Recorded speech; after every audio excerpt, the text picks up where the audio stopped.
السلام عليكم. اليوم ان شاء الله غنصاوبوا ليه الشو. ونشوفوا الطريقه ديال التحضير والتعمار. غنصاوبوا الحلوين وغنصاوبوا المالحين ان شاء الله. في الفيديو هذا غنشوفوا شي حوايج اللي خصكم تجنبوهم اللي وقعوا لي انا باش لي الشو ما صدقوش ليا. غادي نشوفوهم في الفيديو وعلاش وكيفاش باش نتوما ما تطيحوش في نفس البياج، لا في نفس الخطأ. الحلوين وهادو المالحين صراحة لا نفضل. باش نديرو لاباطا شو غادي يخصنا 250 غرام ديال الحليب، يعني نص ديال نص لترو، 80 غرام ديال الزبده، 125 غرام ديال الطحين، واحد شويه د الملحه، ما ديروش بزاف بحال اللي درت هنا، جاتني شويه مالحه، وربعه البيضات في كاسرونه، ونزيدو عليه الزبده ونسخنو. نزيدو معلقه صغيره د الملحه ونخليو الزبده ديالنا تذوب مع الحليب.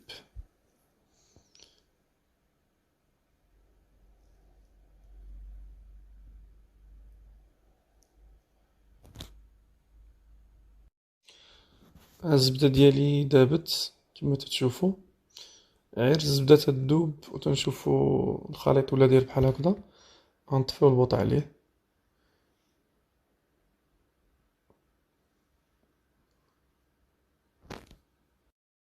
غادي نجي نخوي عليه داك الطحين ديالي، 125 غرام ديال الطحين كله، ونبدا نخلط نخلط مزيان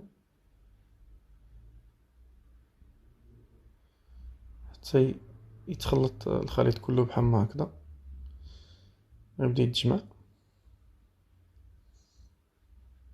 كما شفتو. ما تلصقش كاع على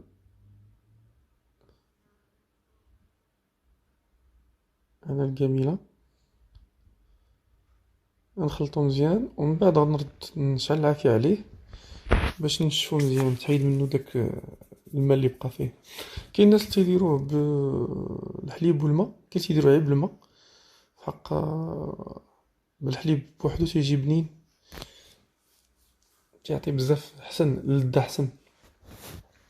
دابا نديرو في البوطه، نخليه يتبخر شويه، يحيد منه داك النسومه، تينشف. ها هو كما تتشوفوا تينشف.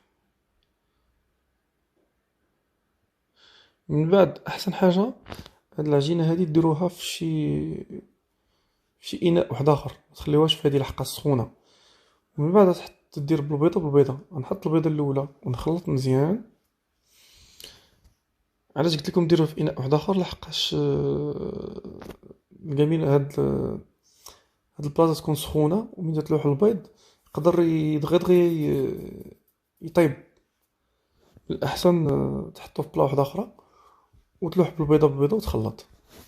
انا درت البيضه الاولى، نخلط مزيان وبالزربه. البيضه الثانيه نفس الطريقه، خاص تخلط بالزربه.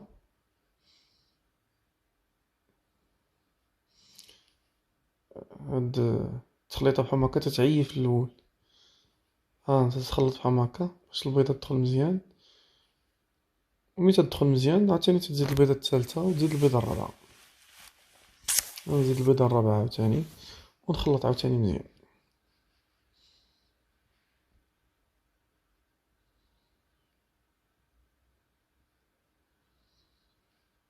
حتى يدخل البيض في العجينه مزيان.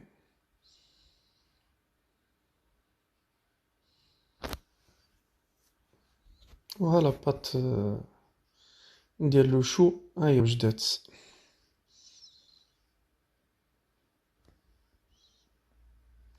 درتها في البوش و ونديرها بهاد الطريقه هادي.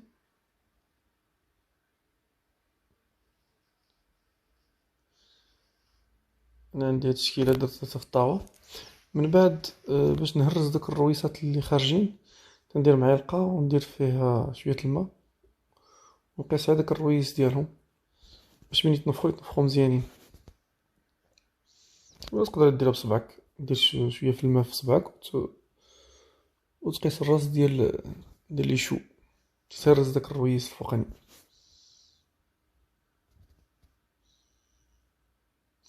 من بعد غنديرها في الفران على 180 درجة مدة 25 دقيقة، وما نطفيش الفران. نعاود عاوتاني نديرها في 150 درجة مدة 10 دقائق باش تبقى منفوخة. هذا هو البياج اللي قلت لكم، هذا هو الخطأ اللي قلت لكم.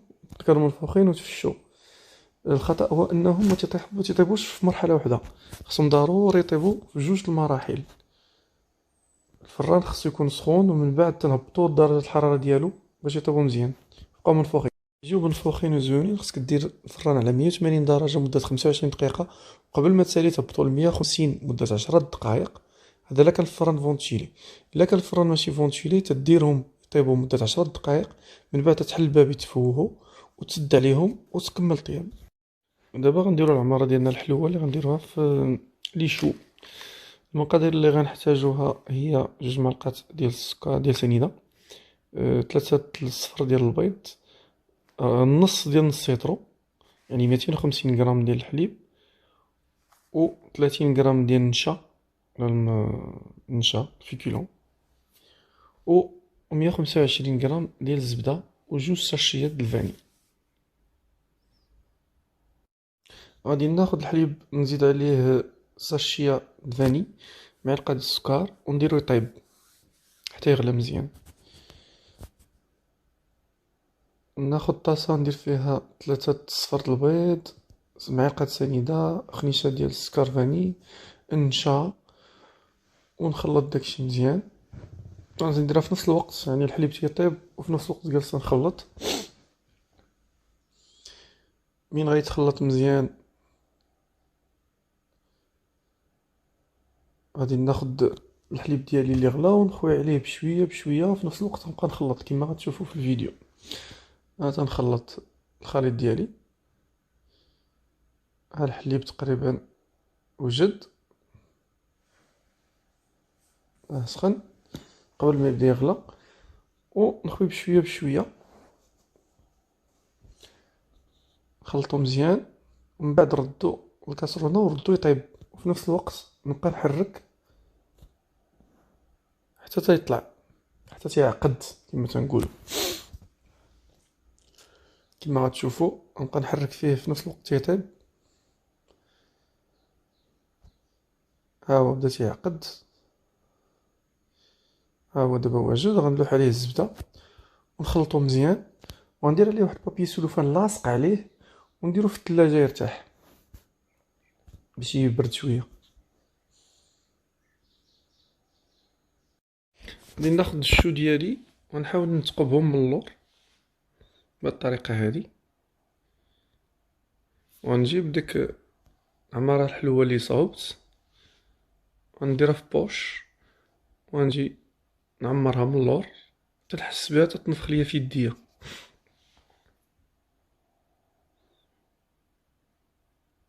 هاهم لي شو ديالي واجدين معمرين.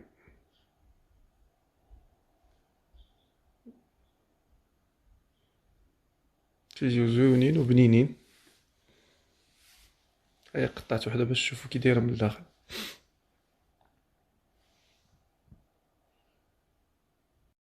وها لي شو ديالي الحلوين هاكي تيصدقوا، تيخرجوا زوينين وبنينين. نقدروا نعمروهم باش ما بغينا، وديروهم بالشكيلات اللي بغيتو. اللي بغيتو ديروهم مدورين ديروهم مدورين، بغيتو ديروهم طوال بحال هاد الشكل اللي صاوبت هنا تا هما نديروهم. نقدروا نعمروهم بكراميل بالشوكولات، تعمروهم باش ما بغيتو. المهم تيجيو بنينين وزوينين. هذا هو الشكل الاخير ديالهم.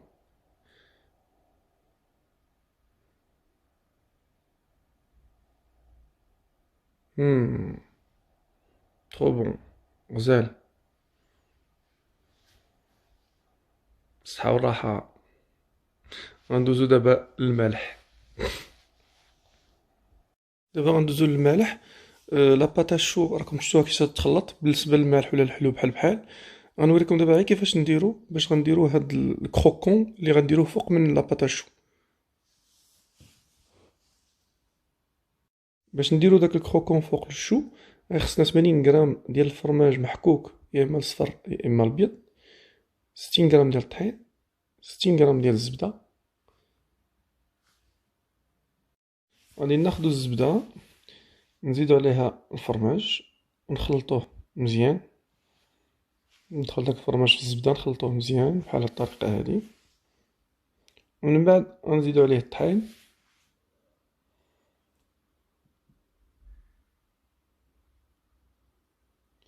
ونخلطو عاوتاني مزيان تتجينا العجينه متخلطه مزيان، مخلطه كما غتشوفوها.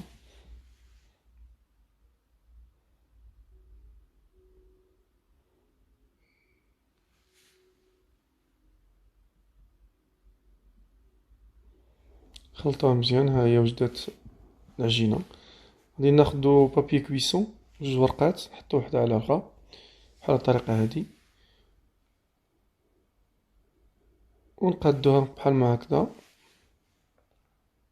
ونديروها في الثلاجه باش ترتاح. انا خرجتها من الثلاجه وخديت واحد القالب اللي قد لي شو اللي عندي، غنقطعهم بحال هكا ونجي نحط كل واحد طريف فوق لي شو بحال الطريقه هادي، ومن بعد غنديرهم في الفران على 250 درجه مده 10 دقائق. قبل ما تسالي غنهبطها 160 درجه مده 40 دقيقه باش يتنفخوا ويجيو زويونين. نخرجوا من الفران من بعد العماره على حسب شنو بغيتو نتوما. هذه تقدر تعمرها بالجبن وسيبولات ودير فيها السومو. هذه درت فيها البيض ديال الحوت بالزيتون، وحده درت فيها الطون والمايونيز والزيتون كحل.